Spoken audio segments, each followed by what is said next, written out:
Bapak Ibu dan saudaraku yang saya kasih dalam Tuhan Yesus Kristus, ditegaskan dalam kitab Galatia atau surat Galatia pasal yang kelima, yaitu ketika kita berbicara tentang hidup kita di bawah pimpinan kuasa penyertaan Roh Kudus. Kalau kita adalah milik Kristus, mestinya hidup kita sepenuhnya di bawah pimpinan dan kuasa penyertaan Roh Kudus. Manusia lama kita, hawa nafsu, keinginan, daging, kedagian, hawa nafsu dan dengan segala keinginannya sudah disalibkan. Berarti kita tidak lagi hidup mengikuti keinginan daging. Dan ingat ya, kalau ada orang yang diperingatkan oleh firman Tuhan atau temannya, oleh karena praktek kehidupan dalam kuasa kedagingan masih nyata, lalu orang itu menjadi marah, bahkan mengatakan, ya saya itu begini, kan bukankah saya sudah ditebus? Kalau kita sudah ditebus, apakah berarti kita bebas berbuat dosa? Kalau pengampunan dosa dari Tuhan Yesus Kristus untuk segala dosa-dosa kita, apakah kita juga harus atau diberi kekuasaan untuk terus-menerus berbuat dosa? Dalam Roma pasal 6 ayat 1 dan 2 jelaskan tidak. Bukan karena kasih karunia-Nya itu besar lalu kita bebas berbuat dosa, tidak. Justru ketika kita telah menerima Yesus Kristus sebagai Tuhan dan Selamat, maka kita harus paham bahwa daging dengan hawa nafsu dan segala keinginannya sudah disalibkan. Berarti kita tidak lagi hidup oleh dan dalam kedagingan.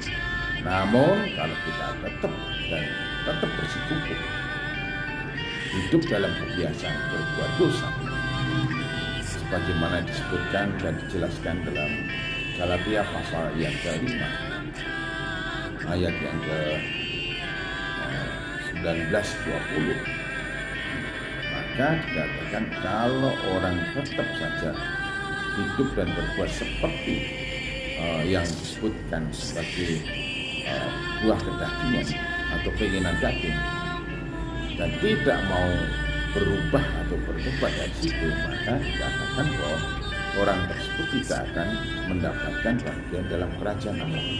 Jadi kita tidak boleh main-main, ya, tidak boleh main-main.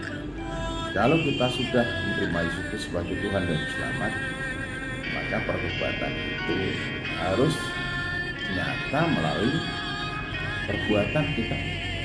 Jadi perbuatan kita harus mewujudkan dari pertobatan itu. Buah dari pertobatan harus tampak jelas dari kehidupan kita sehari-hari. Pertobatan mesti membawa kita kepada tidak lagi hidup di bawah kuasa kedagingan, tidak lagi hidup menuruti keinginan daging, tidak lagi mempraktekkan dalam kehidupan kita sebagaimana praktek kehidupan lama kita.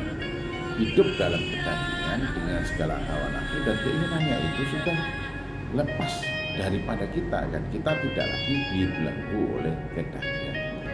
Karena sejak kita menjadi milik Kristus, kedagingan dengan hawa nafsu dan segala keinginannya sudah disalibkan, sudah dipakukan dan sudah hilang kuasanya.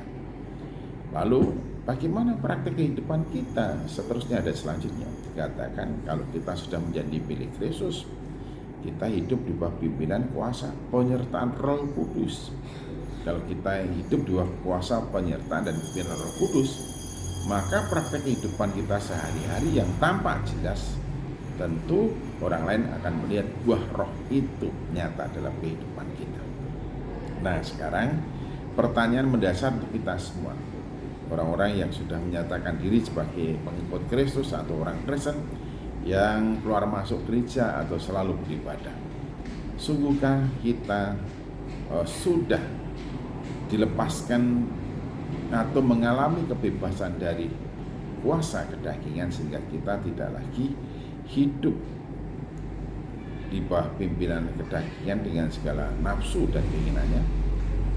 Atau kita masih mempraktikkan itu, atau kita masih memelihara itu? Dan ingat, kalau kedagingan itu masih tampak jelas dalam kehidupan kita, maka Paulus memberikan penegasan tidak akan mendapatkan bagian dalam kerajaan Allah bagi orang-orang yang tetap saja mempraktikkan hidup di dalam kuasa kedagingan. Karena praktek hidup dalam kuasa kedagingan membuktikan bahwa orang yang bersangkutan belum benar-benar bertobat. Tuhan Yesus Kristus memberkati.